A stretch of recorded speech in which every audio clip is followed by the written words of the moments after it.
सहनाववतु सहनौ भुनक्तु सह वीर्यं करवावहै तेजस्विनावधीतमस्तु मा विद्विषावहै। ॐ शान्ति शान्ति शान्तिः। समस्तजनकल्याणे निरतं करुणामयं नमामि चिन्मयं देवं सद्गुरुं ब्रह्मविद्वरं सद्गुरुं ब्रह्मविद्वरम्। Bhagwan spent a lot of verses trying to tell the seeker why Govinda should be our goal. Somebody who has understood that Govinda should be my goal and he wants to start this journey, Bhagwan said the main ingredient for your journey is going to be an inquisitive mind which is ready to ask questions. Jnana Marga, that is the main sadhana, asking the question and staying with that question. Many times we see a lot of questions come, but they go away also very quickly. And they are very philosophical questions sometimes. What is the purpose of life? What is this world? Why are we here? But as quickly it comes, it goes away also very quickly. So this is somebody who is able to hold on to a question and systematically think about it. So Bhagwan gave 5 questions. The first question was, Kate Kanta, who is your wife? Kaste Putraha, who is your son? Kasya Tvam, to whom do you belong to? Tvam Kaha, who are you? And the last question is, Kuta Ayataha, from where have you come? And this whole question, if you want to get the right answer, you should keep looking here. You should keep looking here. If you want to get the right answer, he says, appreciate the analogy of that sun and reflection first. Sun is there, and in a bucket of water, sun gets reflected. Just like you have a bucket over here, you can have many buckets. Shape, name, form, everything can be very different of every container. But that has nothing to do with the original. Also, if reflection A, if you ask, where have you come from? And reflection A says, I have come from B. He says, that is also a reflection. How can you come from another reflection? So this is where we had seen every reflection has connection only with the original. Like this, every jiva has real sambandha only with Ishvara. Bhagwan alone is that sun from whom all these jivas have emerged. He says all the relationship is keeping Bhagwan in between. But the main part of this verse was the 5 questions. He says, if you just appreciate the point that we are not only this physical body, but we are a jiva that has traveled a long journey across several physical bodies. This happens to be just one of it. Then this whole samsara will look to be very, very vichitra. Kate Kanta, who was your wife? He gave some answer. But Bhagwan wants to say, it is actually a jiva. And jiva, we had 3 conclusions made, right? Jiva doesn't have beginning. Jiva doesn't have any age. Jiva doesn't have any gender. So he says, appreciate this point. There is some divine entity here, which is something beyond than physical body, which is more than this physical body. That part one should appreciate. Then when it came to kaste putraha, he says one who is old, one who is young. All of that is only with respect to physical body. As Jiva, we cannot say somebody is older and somebody is younger. And the takeaway from this analysis is, Bhagavan is as though telling us that every Jiva has come with their own karma. So he says, Putra also is a Jiva. They have come with their own karma. Give them the right atmosphere, give them the right environment, and just watch them blossom. Puja Guruji had once quoted Khalil Gibran. He has a quote, which says, children only come through you, they don't belong to you. It's a very profound quote. It is to appreciate this point that we cannot stop doing our duty. Right? We cannot stop doing our duty as a parent, whatever we are doing. But at the same time, we cannot control also. Because they have come with their own karmas, their own journey. That will slowly get unfolded. And it is a joy to see how it gets unfolded. After that sunshine has been given to that flower, he says just wait and watch that bud opening up. Don't force it. It will happen in its own time. Kaste putra. Kasyatvam, to whom do you belong to? He says real sambandha is only with Bhagavan, not with anybody else. Every other sambandha is through the Lord. Just like reflection A and B, they are related through the sun only. So all other relations are through the Lord. Tvam kaha, who are you? He says the whole purpose of spiritual journey is to know that I am not the bucket, I am not the water, I am not even the reflection of the sun, I am the sun. I am that one sun appearing in different mediums.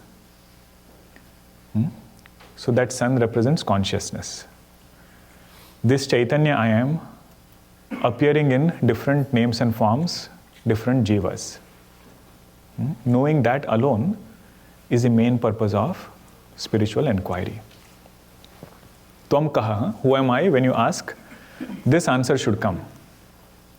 I am that all-pervading consciousness appearing in different names and forms. Whenever we say the word reflection, that itself shows there should be something which is original. And the reflection by itself doesn't have much value. Right? We can use the reflection to shift attention to the original. But if I get caught in the reflection, we say that is Maya. Even when we stand in front of a mirror, the reflection is very helpful. But Chandanam we should not apply on the reflection. Chandanam is applied here only. So they say use this reflection to a point where we can abide in this consciousness. That is what is our true nature. Abidance in that is the main purpose of Shastra.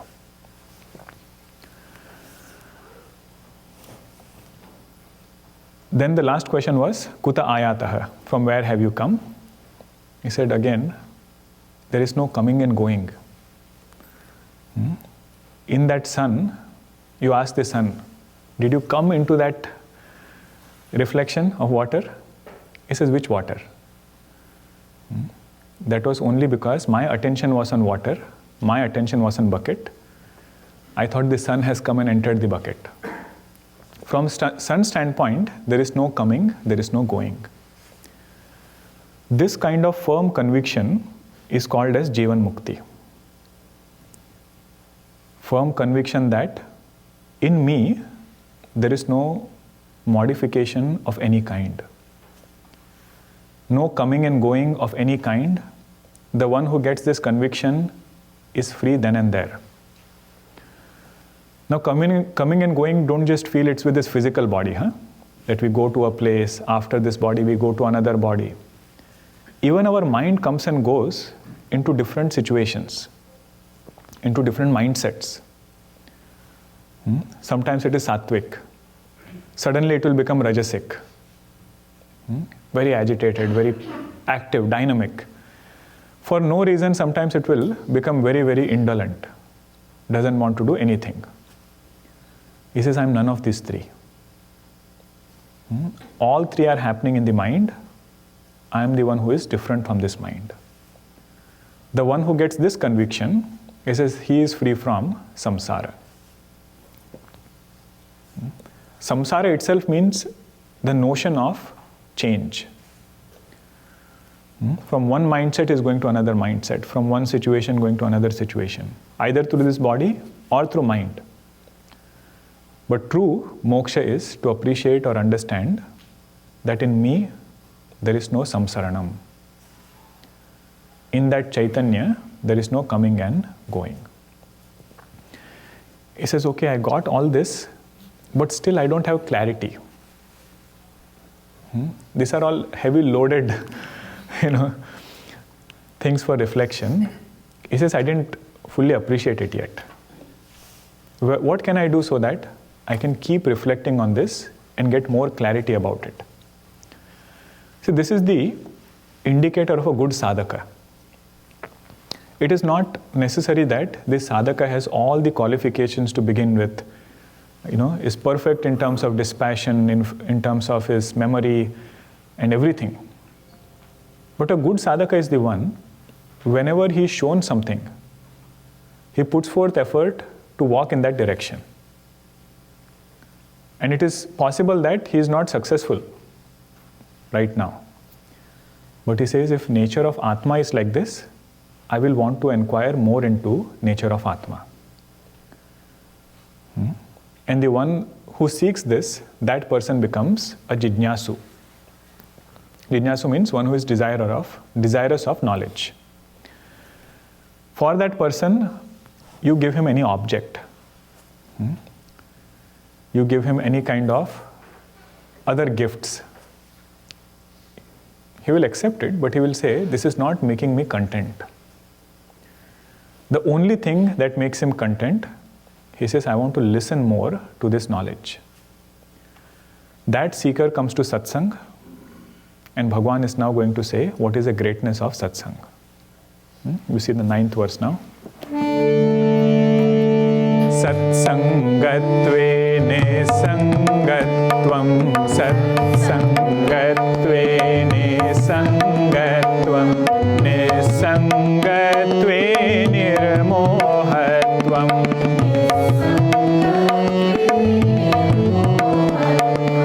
Nirmohatve nischalatatvam.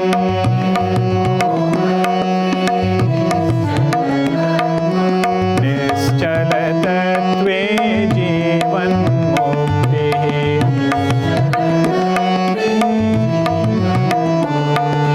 Bhaja Govindam, Bhaja Govindam, Govindam Bhaja Mudhamate, Govindam Bhaja Mudhamate.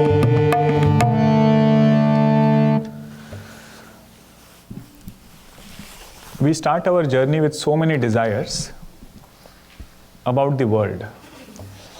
But at some point, all those desires are replaced by desire for satsang. The moment you say that, somebody will ask, isn't this also a desire? You said you should get rid of all desires. Desire for satsang also is another desire.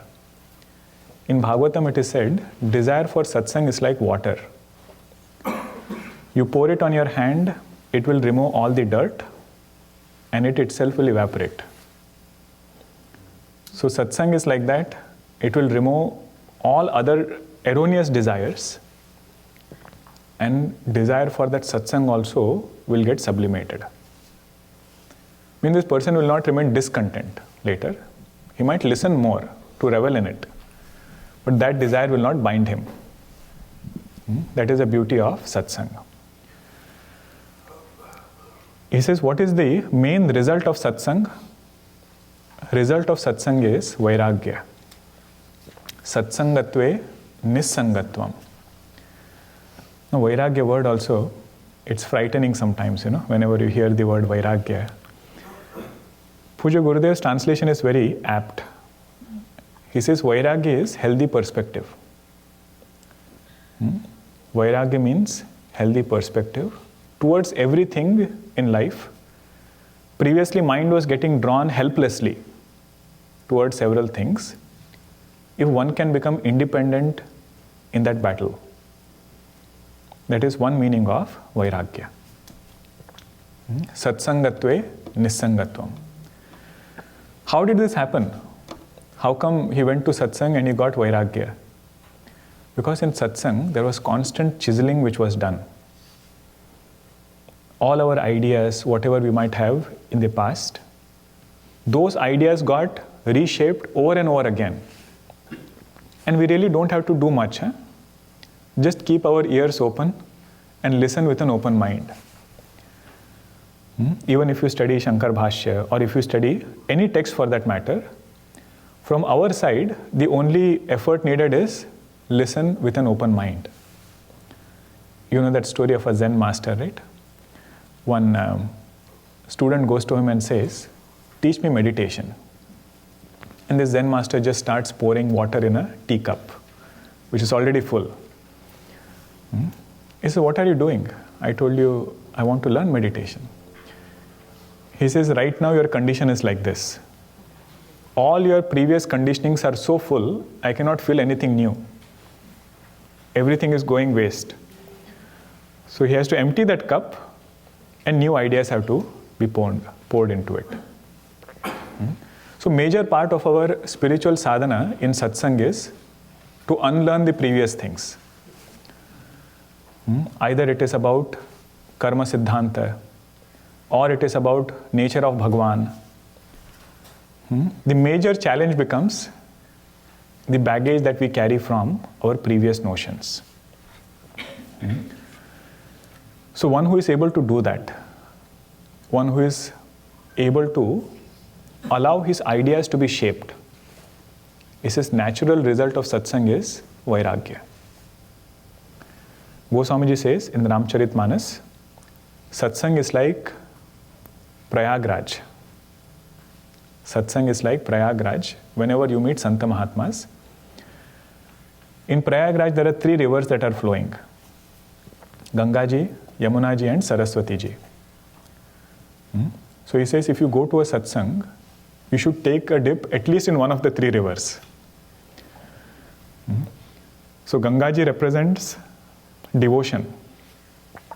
Devotion to the Lord, that is represented by Gangaji.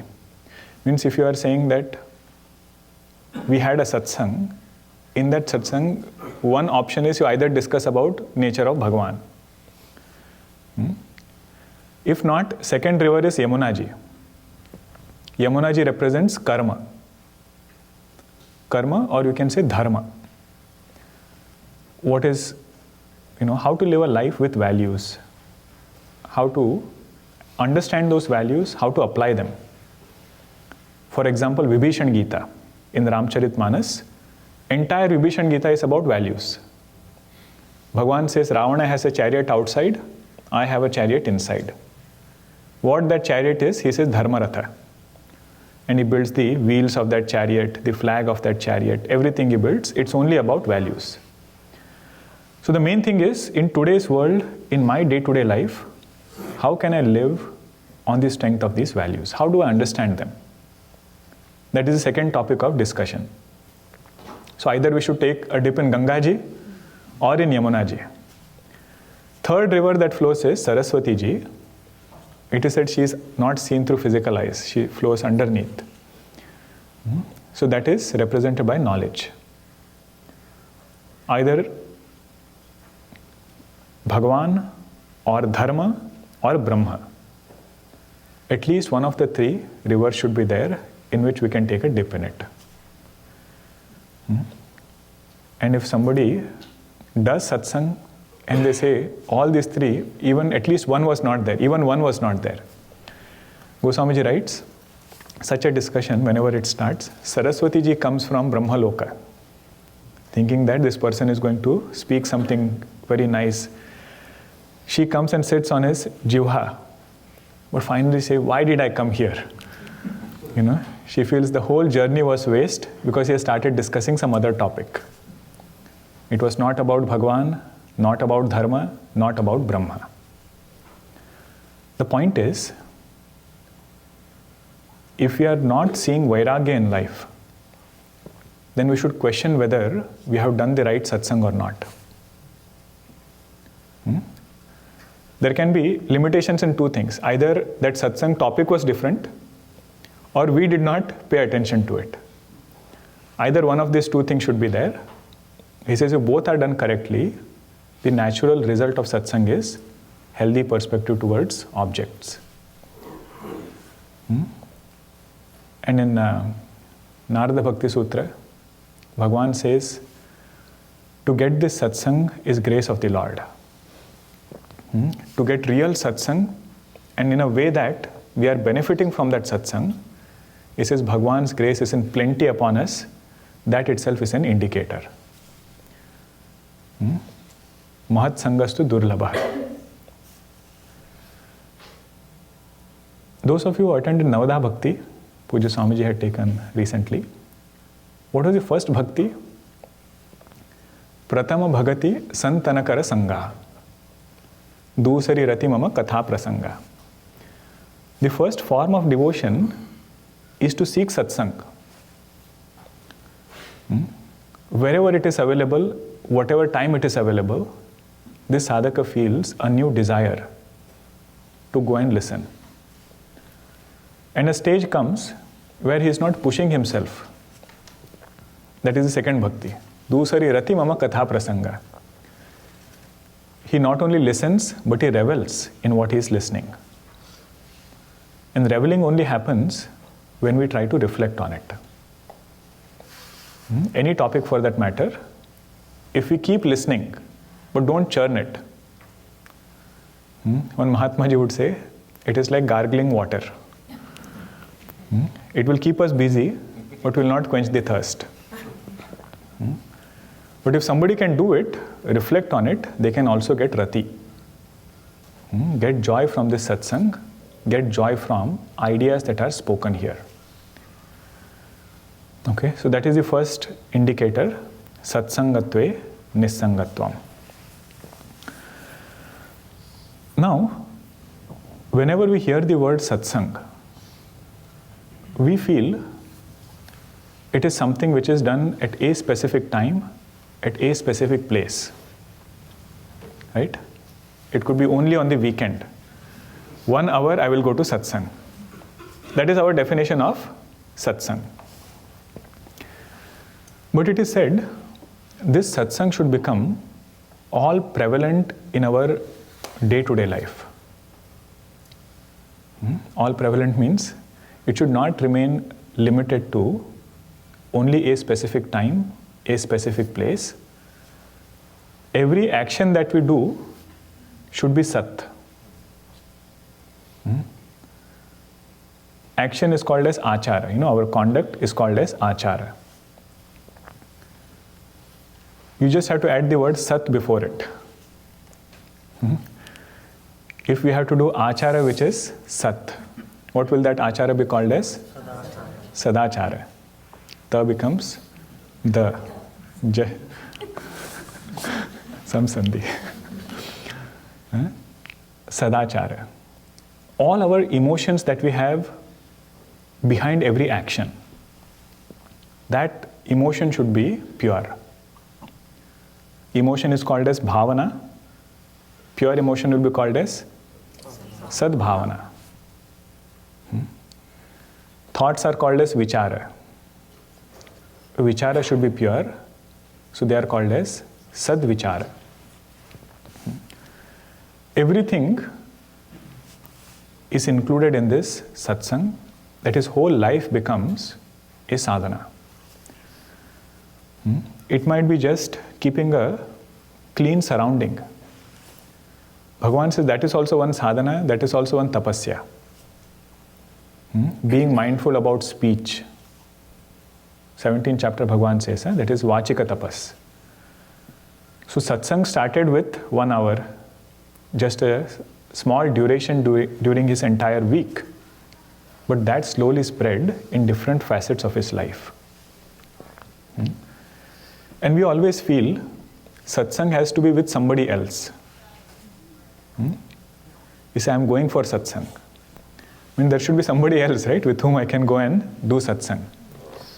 But a stage comes in this sadhaka's life when he can do satsang with his own mind. That is the beauty of this journey, where sufficiently this mind is nurtured, sufficiently this mind has ideas to churn. It can just be happy with itself, not seeking anybody else's company. Not that he is wanting to keep people away. This sadhaka is somebody who is happy by himself. If there is somebody else to have satsang with, he can do that also. So all these are different facets of satsang only. So satsang is not something which is only done at a specific time, a specific place. The ideas are such that they percolate into every facet of his life. Everything becomes sat, everything becomes satsang. This Mahatmas call it as Sarvangi Satsang. Anga means parts. Sarva Anga means all parts. Means all facets of our life is having a touch of satsang. Externally seeing, he might be doing some mundane task. Some repetitive task, some kind of task. But if you ask him inside, he says, this is my satsang towards the Lord. And what was the other one? A specific time, a specific place. It is Ekangi Satsang. Because you have limited it to time and place. That is the beauty. Even we might be at workplace, we might be with some other people, doing some kind of social duties, everyday duties. Mind is having beautiful thoughts about scriptures.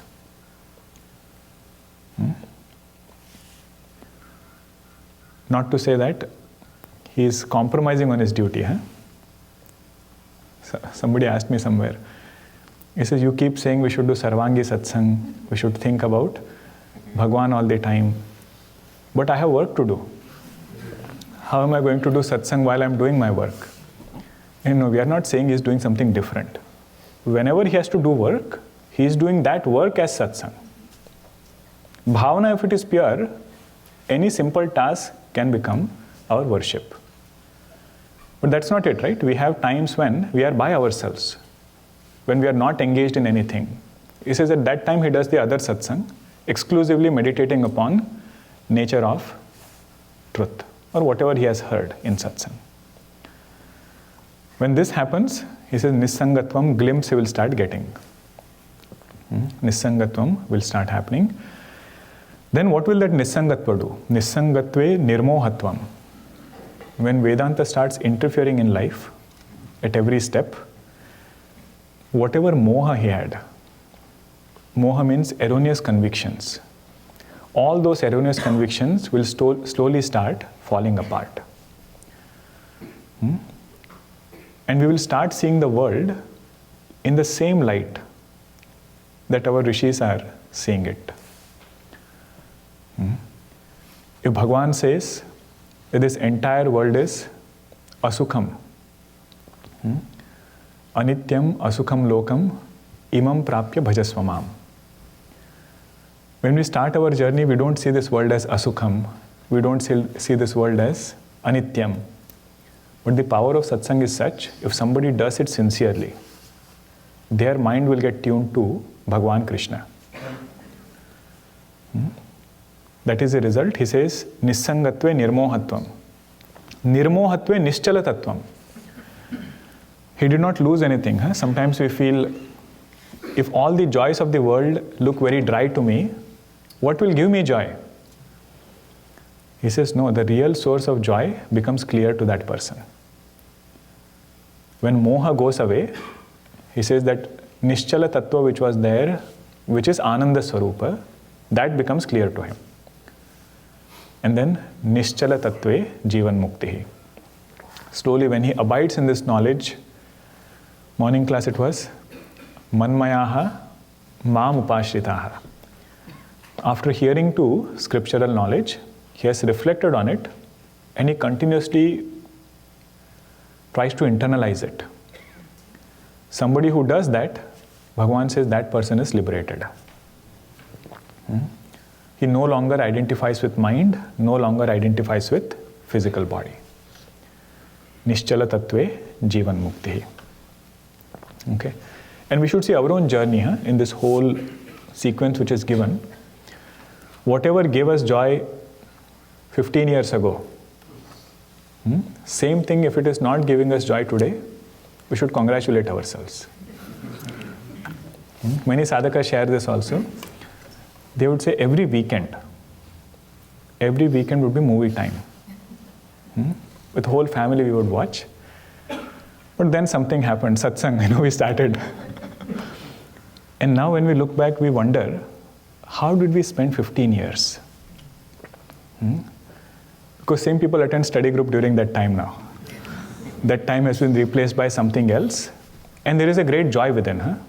It is not that they're regretting that, oh my God, everybody is enjoying and I'm going to a study group. You can confidently say, I am going to a study group and I am getting joy there. That is this nissangatve nirmohatvam. Once vairagya comes, it should give us conviction in the path that we have chosen. And the final thing is, this person becomes so content, he is not seeking anything outside in the world. So Bhagavan, what is this Jivan Mukti like? Bhaja Govindam, you are just painting broad pictures. You are not giving details. Can you give me a glimpse of what is Jivan Mukti? Let's just read the next verse. 10th verse is elaboration on Jivan Mukti. Vayasi gate kah kama vikarah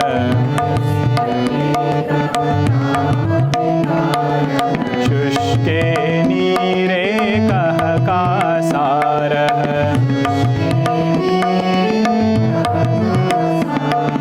क्षीणे वित्ते कह परिवारः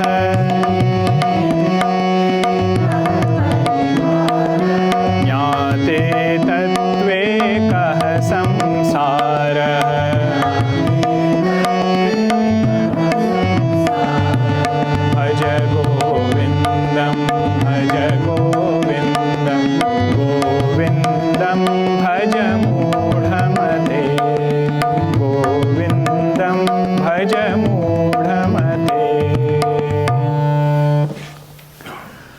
The main essence of this verse is, if you remove the cause, effect is also removed automatically. If cause is removed, effect no longer remains over there. Come to the last quarter first. He says samsara is the effect. Samsara is the effect. What is the cause of samsara? Don't identify the person next to you. He says person immediate is never the cause of samsara. The cause of samsara, one level if you come, we say it is our own karma. We saw this in Ramcharitmanas, kahuna ko sukha dukha karadata, nijakruta karma, bhoga sabha bhrata. Our own karmas come to us as experiences. We say that is the main cause of, one level above, immediate cause. Subtler cause of samsara, if you say, our own karmas present to us as good situations and challenging situations.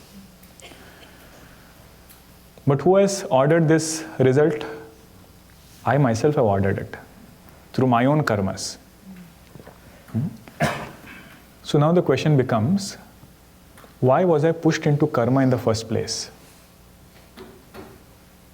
Because if karma phala as samsara is coming today and it is brought about by my karma of the past, why was I pushed into karma in the first place? He said what pushes us into karma is desire. That right now I am incomplete, right now I'm lacking something. Only when I do something, I will be happy. Everything in life will be fine if I get a particular result. Thinking that in mind, this person starts doing karma. Think about it, huh? Whatever pursuits we have started, we never randomly started things. It was with this idea that if I put forth effort, get that particular result, everything else will be okay. मगर पचीसी माया कारण देश विदेश गयो. Kabir Das ji says, because of this maya only, for them Videsha was going to the next city. From village, this person went to the city, thinking that if I go to the city, all my problems will end. Janama taro baaton mein beet gayo. Whole life went without remembering the Lord. So the reason for karma is desire. And where does desire sprout? He says desire sprouts in the fertile ground of ignorance. Wherever there is avidya, wherever there is ignorance about our own true nature, that I am not Ananda Swarupa Brahma, but I am this finite jiva, seeking Ananda outside. That is the ground in which desire sprouts. Now that desire becomes karma, that karma becomes karma phala. Sukha and dukkha, both we have gotten. But that cycle is what we call as samsara. Now he says, if you are able to remove this ignorance, the root cause of samsara is not person, not even karma. The root cause of samsara is ignorance. If somebody is able to remove this ignorance, he says, in that person there is no samsara remaining. Jnate tatve kaha samsara. Now this is said by Bhagwan Shankaracharya ji. Means he is talking from his own anubhava. He says, don't doubt. In the person who has abided in this truth, there is no samsara remaining anymore for that person. Otherwise, what is the purpose? What is the point in studying or even doing any kind of spiritual pursuit? You studied several years, samsara remained. And somebody says, I never studied Vedanta. There is a better chance that he is in less samsara. He says, what is the point? You took this path and samsara remained. Other path, they didn't start walking only. They say, we are also in samsara. He says, no. This path, the end goal is, there is no samsara for this individual. But what is the main requirement? Say, remove the cause. Cause is not person. Cause is not even karma. Cause is our misunderstanding of ourselves and the world. What is the nature of world? In that, if somebody has misunderstood, if I take world to be real, if I take my individuality to be real, he says even if you go to other lokas, samsara is not going to end. Other loka means what? Superior sources of enjoyment and more ability for the body to handle that enjoyment. Human body, we can have greater enjoyment, but body cannot handle it. But superior lokas, there are greater sources of enjoyment. What is happening? Somebody is playing. Rudram class is later, not right now. The Bhaja Govindam. This is what is said in different Puranas, that whenever they show jealousy in Indra, whenever they show some kind of insecurity in Indra Bhagwan, what does that show?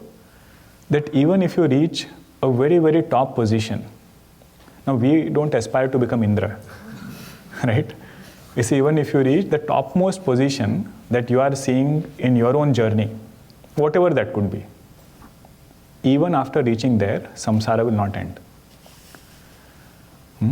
And this we should interview people who are there, president of the country. He says, sir, has your samsara ended? He says, after I sat here, more it has started. Anybody comes and starts doing a protest against me, all of that is samsara. Huh? The more contacts we have, more vulnerable that person is. More vulnerable that person is. Yasha and apayasha, both are equal for that person. If he gets a good name, many people will know it. But sufficient apayasha also is there, which also comes in equal measure. Their life only they know. So that is this verse, Jnate Tatve Kaha Samsara. Follow this path of Santa Mahatmas, know the truth and be free. That is Jivan Mukti, where there is no fear of change whatsoever. At physical body level, mind level, no fear. Now he gives 3 examples to show what? If the cause is removed, effect is also removed. Come to the first verse, first quarter now. Vayasi gate kaha kama vikaraha. He says, how will you translate the word Vayasi over here? After aging, where there is kama vikaraha. Means when a person becomes older, this is where there is desire for that person. You think that is true for that word? Can you translate the word Vayasi as physical age? He says no, because later on he is going to contradict this verse if you translate it that way. Tadapina munchati asha vayuhu, he will say. Vayasi here means maturity. In a person who has clearly thought about life, seen limitations in sense objects, where is the snare of desire for such a person? If somebody does not think, naturally desires are never going to walk away. Even limitations will not appear as limitations if you don't think. So that is this quarter, Vayasi gate kaha kama vikaraha. Means this Jivan Mukta Purusha has already done so much vichara about limitations in this world, that where can desire sprout in such a person? In our scriptures, for a Jivan Mukta it is said, their heart is like roasted seeds. Roasted seeds, no new sprout can come. It is said like that they have analyzed this world and they have established themselves in this truth. In Mahabharata, there is a nice example. How does a Jivan Mukta Purusha live with respect to all other sense objects?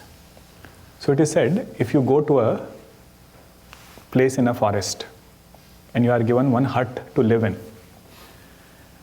just before you go to sleep, you see a snake in your room.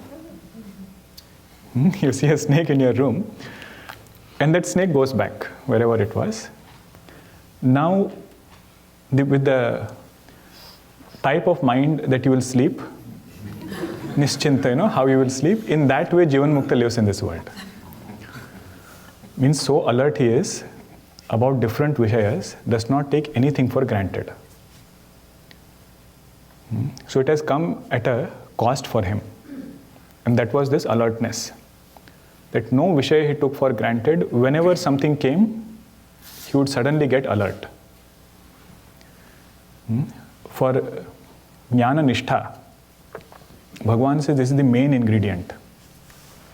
Sthita prajna lakshana, the main teaching there is alert lifestyle, being very, very careful about things. That vichara has made sure that desires don't sprout again. Vayasi gate kaha kama vikaraha. Shushke nire kaha kasaraha. Sometimes in maps they show, right, this water pond is there. Such a big portion they will show. But you go there, cars are going inside, you can walk across the thing. Means if water has disappeared, it is not called pond anymore. Just an analogy, don't take in another meaning. I know things are very difficult. We should put forth our effort, but this is just an analogy. He says if water has evaporated, effect is no longer called an effect. So water here represents desires. So Jivan Mukta Purusha, desires have evaporated, that's why there is no result of it. Kshine vitte kaha parivaraha. Third analogy is, if resources or wealth go down, where is the retinue of people who are around? This is one power of karma. If somebody wants to be visible, that person has to keep doing karma. Okay, in the moment the karma goes down, everything else that was there around him, that will also go down. That's why karma sannyasa, when they say, it is this thought he has given up. He says, even if people are there, it is fine. People are not there, he says, it's totally fine. And Bhagwan Shankaracharya says, this is one type of sadhana. Ekante sukham asyatam. When that person is by himself, he says, I'm totally at ease. It's possible only for a beautiful mind. Mind is bothering, solitude can be very, very bothering. Somebody who can do that, he says, ekante sukham asyatam. Because he's having something else to invest his mind in. Even at work we do that, right? Whenever you want to focus, you put your earphones on. Don't disturb. Subtle message. I'm focusing, don't disturb me right now. So like that, he has something else to focus upon. Solitude is a bliss for him. So he says, Kshine vitte kaha parivaraha. So Jivan Mukta is somebody who doesn't mind even that.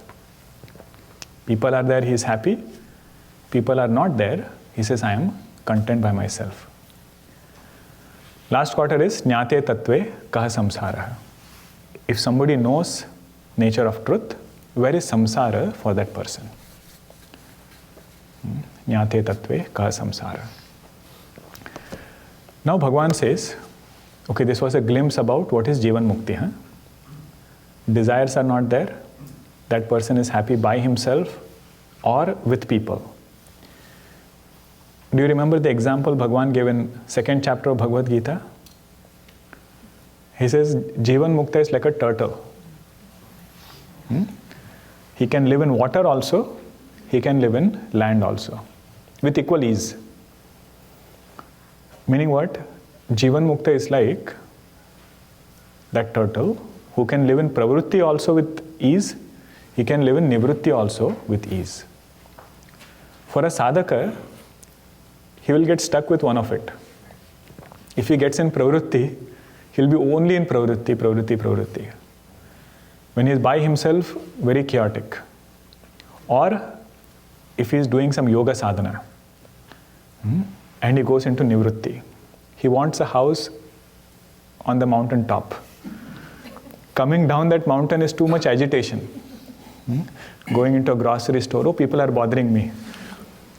In nivrutti, he gets so attached that pravritti becomes a problem. Entire Vedanta is living life with ease. Because Vedanta is not seeking a particular state. Right? If that person has understood this whole creation is an appearance, he says, what is the harm in being in that creation? But very careful here. This doesn't come right in the beginning. Because one can use the same logic and remain attached with this world. So that's why the first instruction is Vairagya, turn inwards. But that is not the final instruction. Final instruction is live life based on prarabdha. Prarabdhaya samarpitam swavapuhu. Manisha Panchakam, this topic will come. Thanksgiving camp, whoever is planning to come. It says Jivan Mukta is somebody who has surrendered to prarabdha. If pravritti is demanded, he does pravritti. Nivritti is needed, he can do nivritti with equal ease. Now Bhagwan says, in this world, we all want happiness, right?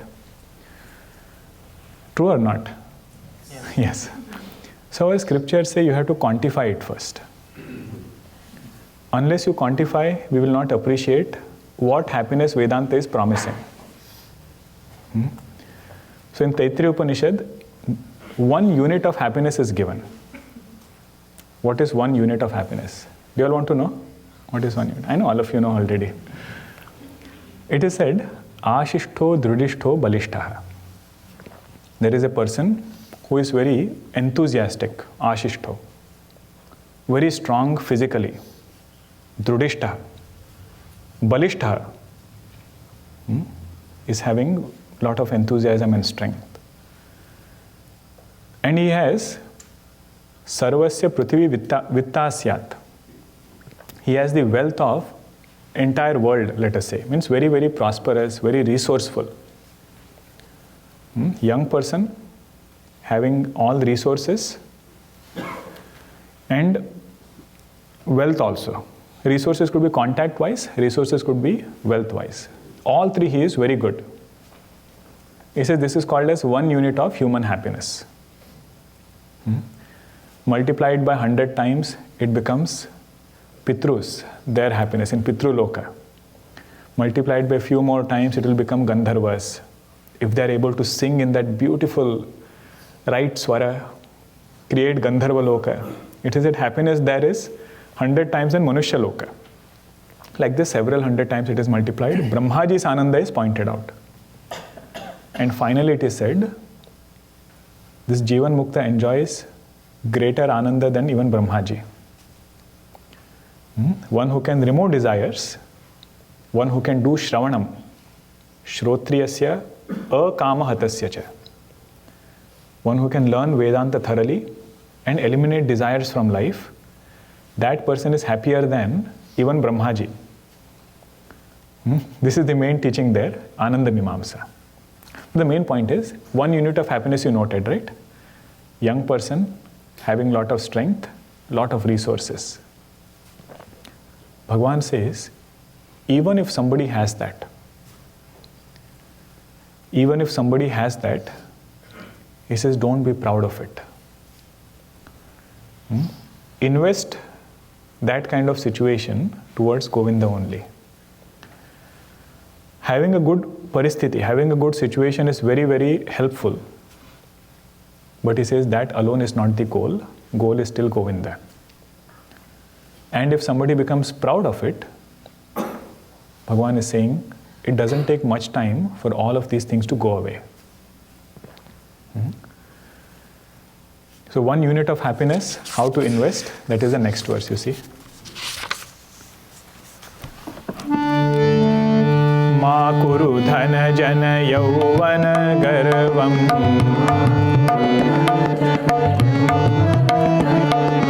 harati nimeshat kalah sarvam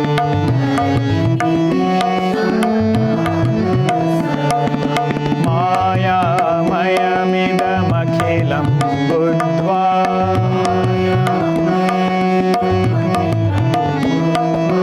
brahmapadam tvam pravisha viditva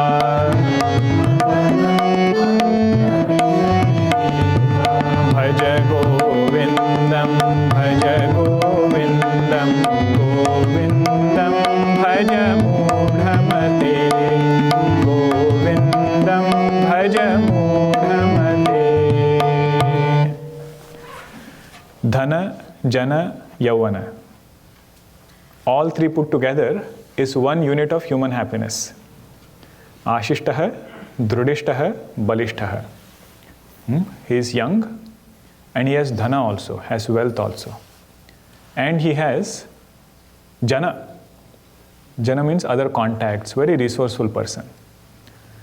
Ma kuru dhana jana yauvana garvam.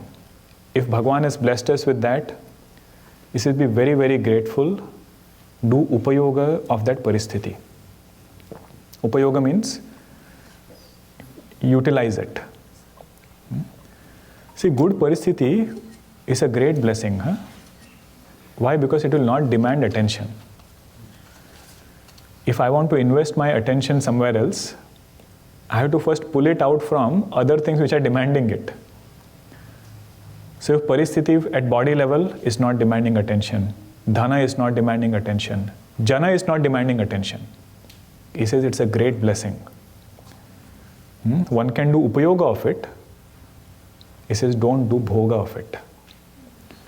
Bhoga means enjoyment. Or taking pride in that thing, Bhagavan says that will become the obstacle on the spiritual path. That same thing, because of which this person worked so hard, got everything.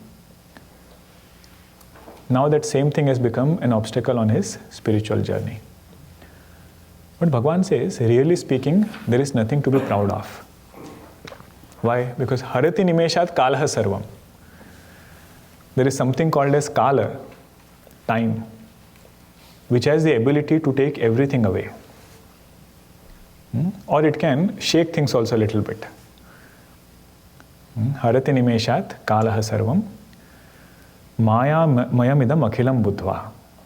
He says this whole thing is maya maya. One cannot take support in that thing. Maya word we have seen before, right?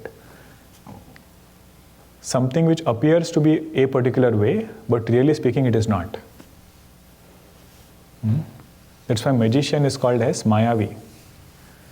He can show things in a particular way, but really speaking it is not. And some magicians, they are mind-boggling. He'll come half an hour late to the show and he'll apologize first. Oh, I'm so sorry, I came half an hour late. But suddenly we'll ask, am I really late? Look at your watch. It's half an hour before, They are able to do it by just making us see what is not. He says this whole world is like that. It gives a perception of this is a permanent support. Either it is person, jana, means he is depending upon the people who are around him. Or it is dhana. Or it is yavana. He says young age is going to stay forever. He says all of them are maya maya. Maya maya means it is very uncertain. One should not seek support in that thing.